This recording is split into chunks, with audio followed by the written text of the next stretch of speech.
Өнөөдөр Баянгар аймгийн засаг даргын урилгаар манай нийслэлийн Улаанбаатар орон сууцчлалт компани Баянгар аймагт ажиллаж байна. Энэ улаан гал дээр ажиллаж байгаа манай ажилтны албаагчид өнөөдөр та бүхэнтэй ирж санал солилцож өөрсдөө одоо туршлагаа хуваалцах юм зорилготой өнөөдрийн ажил арга хэмжээг хийж байгаамаа гэж ингэж ойлгож болно. За нэгдүгээр бид нар газар чөлөөлтийг яаж хийх ёстой юм?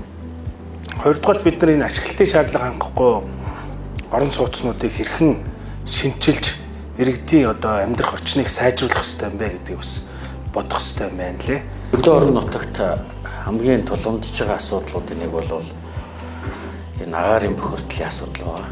Агаарын бохирдлыг шийдэхин тулд хамгийн одоо утаа гарахгүй байх л асуудал хамгийн чухал шүү дээ. Тийм учраас орон сууцчлалын асуудал бол үндсэндээ нэг номерын асуудлаа гэж үзэж байгаа.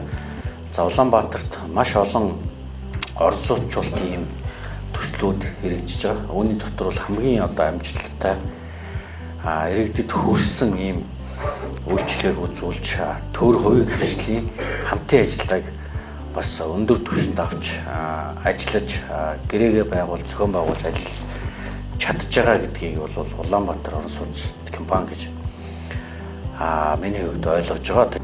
Одоо жишээл аймаг бол Улаанбаатар хотыг бодох юм бол харьцангуй жижиг хүн амын тоо бага, суурьшлийн бүс бага гэдэг юм уу тийм ээ. Боломж бол их байгаа. Тэгэхээр бид нар бол энэ бүхнийг шийдэх бүрэн боломжтой гэж ингэж үзэж байгаа. Өдөр бас яг цаг үе нь бас их зөв үе бас таарж байна. Хүүтэн асуудал өндөрсөн яг утаагаа яг сайхан оригиналаар нь юу гэдгийг одоо бүхий хүчин чадлаараа одоо энэ уурын зохионууд маань төлж байна. Байрнууд нь сийгж халахгүй байна. Нөхцлүүд бас хоригломд энэ тэнд үүссэн асуудалтай байх бас ирж байгаа юм шиг бас.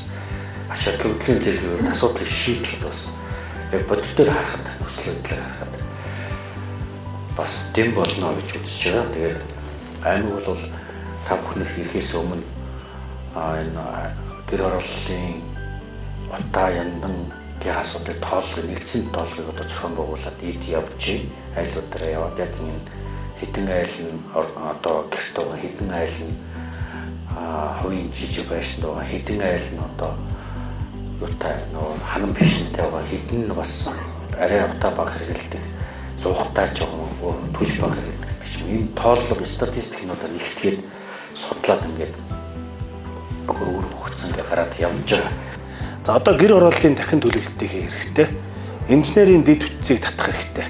Одоо гэр ороллын дахин төлөвлөлт газар чөлөөлөлт гэж одоо яаж явдаг юм бэ гэдгийг манай байгууллагын хамт олон та бүхэнд нэлээд ойлгомжтой одоо хэлж ярих болов уу гэж ингэж бодож. Нэлээд туршлагатай хүмүүс энд ирсэн байгаа учраас та бүхэн бас нэлээд нээлттэй манайхантай одоо ажил хэрэгч энэ өдрийг өнгөрүүлээсэ гэж бид хүн бодож байгаамаа. Өнөөдөр бүгд хамтдаа өөрсдийн чадах хүнээр хамтран ажиллаж одоо өөрсдийн бүх боломжоо нэг нэгэндээ шеэрлэж хамтдаа өгчцгөөё гэж ингэж хэлхийг хүсэж байна. Та бүхэндээ